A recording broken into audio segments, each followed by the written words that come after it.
నమస్కారం. నేను చందు. ఈరోజు ప్రధాన న్యూస్ పేపర్లలో వచ్చిన విద్య, ఉద్యోగ సమాచారం 2 తెలుగు రాష్ట్రాలకు సంబంధించి ఏమేముందో చూద్దాం. వీడియో చివరి వరకు చూడండి. చివరి వరకు చూస్తే మీకు కావాల్సిన ఇన్ఫర్మేషన్ వస్తది. ఒకవేళ సబ్స్క్రైబ్ చేసుకోకపోతే సబ్స్క్రైబ్ చేసుకోండి. సబ్స్క్రైబ్ చేసుకుంటే లేటెస్ట్ ఇన్ఫర్మేషన్ మీకు టక్కేమని వస్తదన్నమాట. 10 మందికి షేర్ చేయండి. షేర్ చేయడం వల్ల మనం మంచి విషయాలను షేర్ చేసిన వాళ్ళమవుతాం. ఇకపోతే జేఎల్ ఫలితాలు విడుదల చేయండి. టీఎస్పీఎస్సీకి అభ్యర్థుల విజ్ఞప్తి. వీలైనంత త్వరలోనే ఫలితాలు ఇస్తామని చెప్తున్నారు. వీలైతే ఈ వారంలో ఫలితాలు రావడానికి ఛాన్స్ ఉంది. అదే విషయం హెల్ప్ లైన్లో కూడా కాల్ చేసిన వాళ్ళకి చెప్తున్నారంట ఆఫీసర్లు. గురుకులాల్లో మిగిలిన పోస్టులను భర్తీ చేయండి. ప్రభుత్వానికి హైకోర్టు ఆదేశం. సుప్రీంకోర్టు ఆదేశానుసారం గురుకులాల్లో మిగిలిన ఉద్యోగాలన్నింటినీ మెరిట్ ఆధారంగా భర్తీ చేయాలని ప్రభుత్వాన్ని హైకోర్టు ఆదేశించింది. గురుకులాల్లో మిగిలిన ఉద్యోగాలను భర్తీ చేయకపోవడాన్ని సవాల్ చేస్తూ కొంతమంది హైకోర్టు పోయారు. అయితే నియామకాలు చేసే ప్రక్రియలో రిక్రూట్మెంట్ బోర్డు అవరోహణ క్రమంలో చేయవలసి ఉండేది. కానీ ఆరోహణ క్రమంలో ఒకేసారి అన్ని ఉద్యోగాలను భర్తీ చేయడం ద్వారా ఒక అభ్యర్థి 3 లేకపోతే 4 ఉద్యోగాలకు ఎంపికయ్యాడు. అందువల్ల 2000 ఉద్యోగాలకు పైగా ఖాళీలు ఏర్పడ్డాయి. ఈ సమస్యను నిరుద్యోగులు ప్రభుత్వానికి విన్నవించారు. నాన్ జాయినింగ్ ఉద్యోగాలను తదుపరి మెరిట్లో ఉన్న అభ్యర్థులతో భర్తీ చేయాలని విన్నవించారు. అయినా ప్రభుత్వం నుంచి స్పందన లేకపోవడంతో వీళ్ళు హైకోర్టు పోయారు. హైకోర్టు అట్లా తీర్పిచ్చిందన్నమాట. సుప్రీంకోర్టు ఆదేశాలు ఇట్లా ఉన్నాయి. ఒక ఉద్యోగి ఎంపికైన తర్వాత జాయిన్ కాని కారణంగా మిగిలిన పోస్టులో తదుపరి మెరిట్ అభ్యర్థులతో భర్తీ చేయడానికి ఆదేశించింది. ఆ క్రమంలో మిగిలిన పోస్టులను భర్తీ చేశారు అని పిటిషన్లో పేర్కొన్నారని ఇచ్చారు. టెట్ ఫీజు తగ్గించండి. ప్రభుత్వానికి అభ్యర్థుల విజ్ఞప్తి. మొదటి రోజు 1200 దరఖాస్తులు. టెట్ రాసే టీచర్లకు అనుమతి అక్కర్లేదు అని ఇచ్చారు. ఇప్పటికే కోచింగ్, శిక్షణ, హాస్టల్ ఫీజులకే వేల రూపాయలు ఖర్చులతో ఇబ్బంది పడుతున్న అభ్యర్థులకు ఇది మరింత భారం కానున్నదని ఆవేదన వ్యక్తం చేస్తున్నారు. దేశంలో ఎక్కడ లేని విధంగా టెట్ ఒక పేపర్కి 1000 రూపాయల ఫీజు చెల్లించాలి అనడం మూర్ఖత్వమేనని అందరూ మండిపడుతున్నారు. ఎన్నికల ముందు నిరుద్యోగుల నుంచి ఎలాంటి ఫీజులు వసూలు చేయబోమని చెప్పి ఇప్పుడు మాట మార్చడం సరికాదని అభ్యర్థులు అంటున్నారు. టెట్ ఫీజు తగ్గించాలని, లేని పక్షంలో పెద్ద ఎత్తున ఆందోళన చేస్తామని కూడా హెచ్చరించారు. ఇకపోతే టీచర్లకు అనుమతి అక్కర్లేదు. శ్రీదేవసేన. రాష్ట్రంలోని ప్రభుత్వ టీచర్లు టెట్ రాయాలనుకుంటే అనుమతి పొందాల్సిన అవసరం లేదని విద్యాశాఖ కమిషనర్ శ్రీదేవసేన బుధవారం ప్రకటించారు. టీచర్లు టెట్ రాయాలంటే విద్యాశాఖ నుంచి అనుమతి తీసుకోవాలని టెట్ కన్వీనర్ రాధారెడ్డి చెప్పిన విషయం తెలిసిందే. ఈ నేపథ్యంలో పలు ఉపాధ్యాయ సంఘాలు ఇట్లా అభ్యంతరం వ్యక్తం చేయడంతో మేడం అట్లా చెప్పారు. టెట్ సర్వీస్ టీచర్లు లైట్, పరీక్షకు ఎక్కువ మంది, ప్రభుత్వ టీచర్లు దూరం, ఇప్పుడు సన్నద్ధత కష్టం అంటూ అసంతృప్తి. ఏ పేపర్ ఎవరు రాయాలో స్పష్టత ఏది, మారిన సిలబస్, ప్రిపరేషన్కు సమయంపై గందరగోళం, సర్వీస్ టీచర్ల కోసం ప్రత్యేక టెట్ పెట్టాలని డిమాండ్. ఎవరు ఏ పేపర్ రాయాలో స్పష్టత లేదని, దానికి తోడు ప్రిపరేషన్కు సమయం లేదని ప్రభుత్వ టీచర్లు అంటున్నారు. విద్యార్థులకు వార్షిక పరీక్షల నిర్వహణ, ఆపై ఎన్నికల విధులు ఉంటాయని, అలాంటిది టెట్కి ఎలా ప్రిపేర్ అవుతామని ప్రశ్నిస్తున్నారు. రాష్ట్రంలో 2012కు ముందు సర్వీస్లో చేరిన 80,000 మందికి పైగా ప్రభుత్వ టీచర్లకు టెట్ అర్హత లేదు. అయితే విద్యా హక్కు చట్టం ప్రకారం ఎస్జిటి, ఎస్ఏ, స్కూల్ అసిస్టెంట్ దాకా హెచ్ఎం ప్రమోషన్ పొందాలంటే టెట్ పాస్ అయి ఉండాలి. అయితే ఈ పదోన్నతి కూడా అవసరం లేదనే భావన టీచర్లలో కనిపిస్తోందని విద్యాశాఖ వర్గాలు చెప్తున్నాయి. ఈ టెట్ రాసి వాళ్ళ ఫెయిల్ అయ్యి అవసరమా, క్వాలిఫై అవ్వకపోతే అని చాలామంది టీచర్లు అనుకుంటున్నారంట. అయితే దీనిపైన స్పష్టత లేకపోవడంతో వాళ్ళు రాయడానికి సుముఖంగా లేరు. సన్నద్ధతకు కూడా, అంటే ప్రిపరేషన్కి కూడా టైం లేదు. యాన్యువల్ ఎగ్జామ్స్ ఉన్నాయి, తర్వాత ఎలక్షన్స్ ఉన్నాయి అనే విషయంలో వీళ్ళు వెనుకపోయారు. టీచర్లకు స్పెషల్ టెట్ లేనట్లే అందరికీ కలిపి ఒకే ఎగ్జామ్ పెట్టనున్న విద్యాశాఖ. ఇన్ సర్వీస్ వారికి సెపరేట్ టెట్ రూల్ లేదని క్వాలిఫై మార్కులతోటి ఇబ్బంది.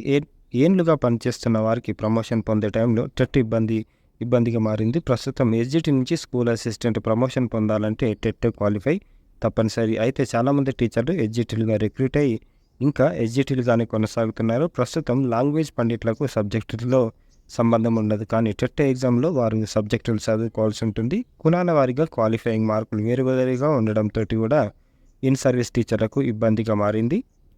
ఓపెన్ స్కూల్ చదివితే డిఎస్సికి ఛాన్స్ లేనట్టే అని ఇచ్చారు. టెట్కు కూడా అనర్హులే. 25,000 మందికి నిరాశ. సుప్రీంకోర్టు తీర్పుతో ఓపెన్ అభ్యర్థులకు చిక్కులు. ఓపెన్ స్కూల్లో చదివితే కలెక్టర్ కావచ్చు కానీ టీచర్ కాలేకపోతున్నాం అన్న పరిశాన్ ఉంది ఇది.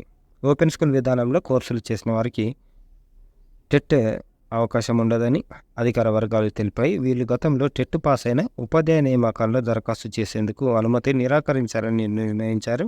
ఇటీవల జరిగిన విద్యాశాఖ సమీక్ష సమావేశంలో ఈ మేరకు నిర్ణయం తీసుకున్నట్టు తెలిసింది. దీనిపై 1-2 రోజుల్లో స్పష్టత ఇవ్వనున్నారు. దీనివల్ల దాదాపు 25,000 మంది డిఎస్సికి దూరమయ్యే అవకాశం ఉంది. అయితే గతంలో ఇంటర్ పాస్తో పాటు diploma in education, diploma in elementary education certificate కోర్సులు నిర్వహించింది. వీటిని రెగ్యులర్ డిఎడ్ కోర్సులతో సమానంగా భావించారు. ఈ అర్హతతో అభ్యర్థులు ఇంతకాలం రాష్ట్రంలో నిర్వహించిన టెట్కు హాజరయ్యారు. టెట్ దరఖాస్తులు అర్హత కాలంలో డిఎడ్కు బదులు ఇతరులు అనే కాలంతో వీరు దరఖాస్తు చేసేవాళ్ళు. కానీ ప్రస్తుతం సుప్రీంకోర్టు జనవరిలో ఈ వ్యవహారంపై తీర్పు చెప్పింది. రెగ్యులర్ డిఎడ్తో ఇది సమానం కాదని పేర్కొంది. నేషనల్ ఓపెన్ స్కూల్ ఇచ్చే సర్టిఫికేట్తో కేవలం ప్రైవేట్ స్కూళ్ళలో టీచర్లుగానే పనిచేయాల్సి ఉంటుందని స్పష్టం చేసింది. ఈ నేపథ్యంలో విద్యాశాఖ ఈ తీర్పును అమలు చేయాలని భావిస్తుంది. టెట్కు డిఎస్సికి ఇప్పటికే ఎవరైనా దరఖాస్తు చేసినా వెరిఫికేషన్లో వీరిని పక్కన పెట్టాలని అధికారులు నిర్ణయించారు. న్యాయపరమైన చిక్కులు రాకుండా ఉండేందుకే ఇలా చేయాల్సి వస్తుందని ఒక ఉన్నతాధికారి తెలిపారు. అంటే క్లియర్గా మెన్షన్ చేసి ఓపెన్ స్కూల్ చదివితే ప్రాబ్లం లేదు, అంటే ఇంటర్ చదివితే ప్రాబ్లం లేదు. కాకపోతే దీంట్లో diploma in education, diploma in elementary education diet open స్కూల్లో చదివితే ప్రాబ్లము అది క్లియర్గా మెన్షన్ చేశారు. ఒకసారి చూడండి.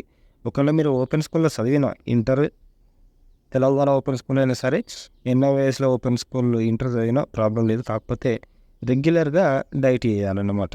డిఎస్సిలో ఓపెన్ డిఈడి వారికి లో ఛాన్స్ ఇక్కడ క్లియర్గా మెన్షన్ చేశారు. మాకు అన్యాయం వేయొద్దు అని అంటున్నారు. ఎన్ఐఎస్ ద్వారా డిఎల్ఈడి కోర్సులు చేసిన మాకు డిఎస్సికి అవకాశం ఇవ్వాలి. 25% అయిపోయింది. టెట్కు సమాయత్తం దరఖాస్తుల స్వీకరణ ప్రారంభం. ఇకపోతే నెట్ స్కోర్తో పిహెచ్డి ప్రవేశాలు. మనకు ఉన్న నెట్ తోటి మనకు పిహెచ్డి ప్రవేశాలు ఇస్తారంట వచ్చే సంవత్సరం నుంచి. 3 కేటగిరీలు ఎట్లుంటాయంటే ఇక్కడ మెన్షన్ చేశారు. జేఆర్ఎఫ్తో పిహెచ్డి ప్రవేశం, సహాయ ఆచార్యులు, అసిస్టెంట్ ప్రొఫెసర్ నియామకం. పిహెచ్డి ప్రవేశాలకు నెట్ అభ్యర్థులను 3 కేటగిరీల్లో అర్హులుగా ప్రకటిస్తామని వెల్లడించారు. ఇక్కడ జేఆర్ఎఫ్తో పిహెచ్డి అడ్మిషన్, అసిస్టెంట్ ప్రొఫెసర్ అపాయింట్మెంట్లకు అర్హులైన వారు మొదటి కేటగిరీలో ఉంటారు. జేఆర్ఎఫ్ లేకుండా పిహెచ్డి అడ్మిషన్, అసిస్టెంట్ ప్రొఫెసర్ అపాయింట్మెంట్లకు అర్హులైన వారు 2వ కేటగిరీ. కేవలం పిహెచ్డి అడ్మిషన్కి అర్హత కలిగిన వారు 3వ కేటగిరీగా ఉంటారు. నెట్ స్కోర్ను బట్టి మనకు అప్లికేషన్లు ఇస్తారు. నెట్ స్కోర్ ఏడాది కాలం పాటు చెల్లుబాటు అవుతుంది. మేటి అవకాశాలకు మ్యారిటైమ్ కోర్సులు. మనకు ఎన్నో ఉత్పత్తులు ఖండాలు, దేశాలు దాటి ప్రపంచవ్యాప్తంగా లభిస్తున్నాయి. ఇందులో కీలకంగా రవాణా, అంటే మనకు షిప్పింగ్ కోర్సులు ఇవి. మనకు మన దేశంలో ఇండియన్ మ్యారిటైమ్ యూనివర్సిటీ ఈ విభాగంలో ముఖ్యమైన సంస్థ. ఇందులో డిప్లొమా, యూజీ, పీజీ కోర్సుల ప్రవేశాలకు ప్రకటన వెలువడింది. దీనికి సంబంధించిన మొత్తం ఇన్ఫర్మేషన్ ఇంకో వీడియో ఇద్దాం. దరఖాస్తులకు చివరి తేదీ మే 5, పరీక్ష తేదీ జూన్ 8. మనకు తెలుగు రాష్ట్రాల్లో సెంటర్ ఉంది. Website imu.edu.in. బీఎస్ఎఫ్లో గ్రూప్ బి-సి ఉద్యోగాలు, బోర్డర్ సెక్యూరిటీ ఫోర్స్లో జాబ్లు ఇవి. దాన్ని కూడా వేరే వీడియో ఉంటుంది. అన్ని పోస్టులకు దరఖాస్తు తేదీ చివరి తేదీ 15/4. Website rectt.bsf.com.in. ఉచిత శిక్షణకు దరఖాస్తుల స్వీకరణ. గ్రూప్స్ 1, 2, 3, 4 ఎస్ఎస్సి, ఆర్ఆర్బి అన్నిటికీ అప్లికేషన్లు అడుగుతున్నారు. ఈరోజు స్పాట్ అడ్మిషన్లు ఉన్నాయి. ఇది ఏ డిస్టిక్? ఆసిఫాబాద్. ఇక ఈ నంబర్లలో సంప్రదించండి. ఇకపోతే దూర విద్య ప్రవేశాలు 31 వరకు పొడిగింపు. 1 నిమిషం. ఇది ఇక్కడే కాదు, ఈరోజు ఆల్మోస్ట్ అన్ని డిస్టిక్ స్టడీ సెంటర్లలో, స్టడీ సర్కిళ్ళల్లో స్పాట్ అడ్మిషన్లు ఉన్నాయి. ఒకసారి చూడండి. మరి ఏమేమి తీసుకోవాలి స్పాట్ అడ్మిషన్కి అని అంటే, అభ్యర్థులు కుల, ఆదాయం, 10వ తరగతి, డిగ్రీ, ఆధార్ కార్డు జిరాక్సులు, 2 పాస్పోర్ట్ సైజ్ ఫోటోలతో స్పాట్ అడ్మిషన్కు రావాలని సూచించారు. డిగ్రీలో వచ్చిన మార్కుల ఆధారంగా సీట్లు కేటాయిస్తారన్నమాట. అన్ని స్టడీ సెంటర్లలో కూడా మీరు సంప్రదించవచ్చు. ఒకవేళ అప్లై చేసుకోకపోతే ఆఫ్లైన్ అడ్మిషన్లు, ఇది స్పాట్ అడ్మిషన్లు. మనకు అంబేద్కర్ యూనివర్సిటీ అప్లికేషన్లు ఈ నెల 31 వరకు ఉన్నాయి. ఒకసారి చూడండి. ఏమైనా డౌట్లు ఉంటే ఈ నెంబర్లలో సంప్రదించండి. ఏకలవ్య పాఠశాలలో ప్రవేశాలకు ఆహ్వానం. ఏకలవ్య స్కూల్ సిబిఎస్ఈ ఎడ్యుకేషన్ ఉంటుంది, చాలా బాగుంటుంది. ఒకసారి చూడండి. ఈ నెల 31 వరకు ఆన్లైన్లో దరఖాస్తులు స్వీకరిస్తారు. 6th నుంచి ఇంటర్ ఫస్ట్ ఇయర్ వరకు కూడా అప్లికేషన్ ఉన్నాయి. ఒకసారి చూడండి. ఏపీ మోడల్ స్కూల్స్లో ఇంటర్ ప్రవేశాలు. ఇది కూడా సిబిఎస్ఈ ఎడ్యుకేషన్ ఇస్తున్నారు ఏపీలో. దరఖాస్తు లాస్ట్ డేట్ ఎప్పుడుంది అంటే May 22 దరఖాస్తు చేసుకున్న అభ్యర్థుల లిస్ట్ May 23 మనకు వెరిఫికేషన్ వాళ్ళు ఉంటుంది. తర్వాత June 1 నుంచి క్లాసులు స్టార్ట్ అవుతాయి. Under graduate aptitude test all India management association, దీని ద్వారా MBA, BBA, BHM, BCA, BCom అన్నిట్లల్లో అడ్మిషన్లు ఇస్తారు. డిగ్రీకి సంబంధించింది ఇది. దీంట్లో ఆన్లైన్ దరఖాస్తు చివరి తేదీ ఎప్పుడు ఉంది అంటే June 9. అడ్మిట్ కార్డులు June 11. ఎగ్జామ్ ఎప్పుడు ఉంటుంది అంటే June 16 ఉంటుంది. AIMA.in వీళ్ళ వెబ్సైట్ ఒకసారి చూడండి. హైదరాబాద్ IITలో పీజీ, PhD దీనికి లాస్ట్ డేట్ ఎప్పుడు ఉంది అని అంటే చివరి తేదీ పీజీ ప్రోగ్రాంలకు April 8, PhDకి 11. Website IITHAC.in. TET success route దానికి కూడా ఇంకా వేరే వీడియో ఉంటుంది. ముఖ్య సమాచారం విషయానికి వస్తే ఆన్లైన్ దరఖాస్తు తేదీలు March 27 నుంచి April 10 వరకు. టెట్ ఎగ్జామ్ ఎప్పుడు ఉంటుంది అంటే May 20 నుంచి June 3 వరకు ఉంటుంది. TS టెట్ 2024 APT ఆన్లైన్ వీళ్ళ వెబ్సైట్. విద్యా ఉద్యోగ సమాచారం UPSCలో 147 పోస్టులు ఉన్నాయి. వీటికి లాస్ట్ డేట్ ఎప్పుడు ఉంది అని అంటే 12/4 వచ్చే నెల 12/4 ఆన్లైన్ దరఖాస్తుకి ఆన్లైన్లో అప్లై చేసుకోవాలి. వచ్చే నెల 11 లాస్ట్ డేట్. ఏమన్నా ఇన్కంప్లీట్ ఉంటే 12 వరకు కంప్లీట్ చేసుకోవాలి. నావల్ డాక్యార్డ్ ముంబైలో 301 అప్రెంటిస్లు నిన్న కూడా చూసినాం. ఇది ITI పోస్టులు అన్నమాట, అప్రెంటిస్లు. లాస్ట్ డేట్ ఆన్లైన్లో అప్లై చేసుకోవాలి. లాస్ట్ డేటు వచ్చే నెల 5వ తారీఖు. సౌత్ ఈస్ట్ సెంట్రల్ రైల్వేలో 733 అప్రెంటిస్లు. ఇవి కూడా నిన్న చూసినాం. ఇవి కూడా ITIకి సంబంధించినవి. వీటికి ఆన్లైన్ దరఖాస్తులకు చివరి తేదీ 12/4. ఉచిత శిక్షణకు దరఖాస్తుల ఆహ్వానం ఇందాక చూసింది. UPSC CSAT 2025 పరీక్ష కోసం తెలంగాణ మైనార్టీ స్టడీ సర్కిల్లో అప్లికేషన్లు. మైనార్టీ కాబట్టి మైనార్టీ వాళ్ళకు 75% సీట్లు ఉంటాయి. ఉమెన్స్కి 33% సీట్లు. అన్ని పూర్తి వివరాలకు ఈ వెబ్సైట్లో చూడవచ్చు. April 12 లోపు దరఖాస్తు చేసుకోవాలి. ఎగ్జామ్ ఉంటుంది. ఆదిలాబాద్ ఉచిత శిక్షణ. సౌత్ ఈస్ట్ సెంట్రల్ రైల్వేలో 733 అప్రెంటిస్లు. ఇవి కూడా ITI. ఆన్లైన్ దరఖాస్తుకి చివరి తేదీ 12 వచ్చే నెల. Website SCCR Indian railways. Gas turbine research ఎస్టాబ్లిష్మెంట్లో ITI అప్రెంటిస్లు ఉన్నాయి. దీంట్లో కూడా తర్వాత డిప్లొమా ఉన్నాయి, గ్రాడ్యుయేట్.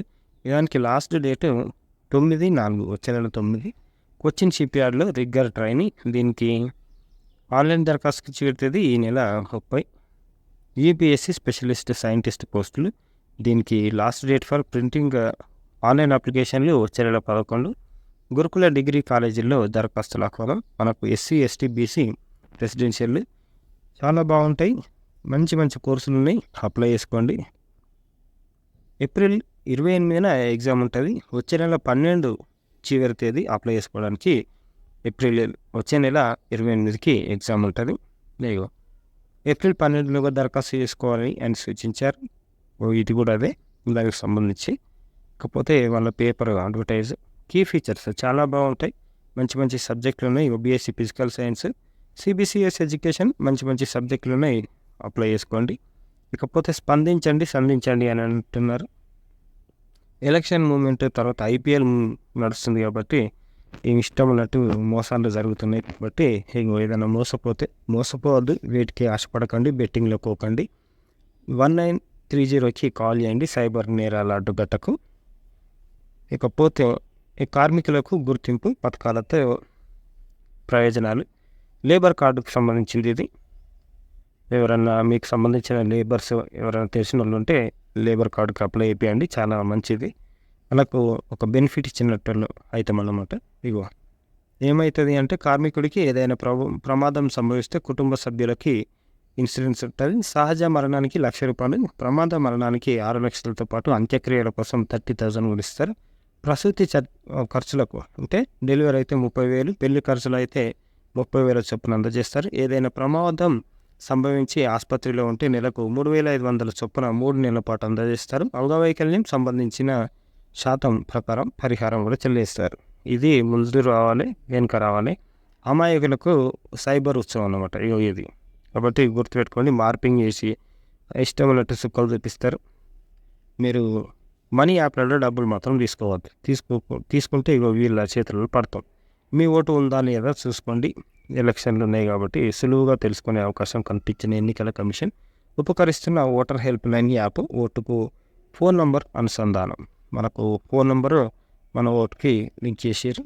ఫోన్ నంబర్తో అనుసంధానం మీద ఇగో ఈ వెబ్సైట్లో చూసుకుంటే సరిపోతుంది. ఇవి ఈ రోజుకి సంబంధించిన పేపర్ ఆర్టికల్స్. లైక్ చేయండి, షేర్ చేయండి, సబ్స్క్రైబ్ చేయండి. Thank you. ధన్యవాదాలు.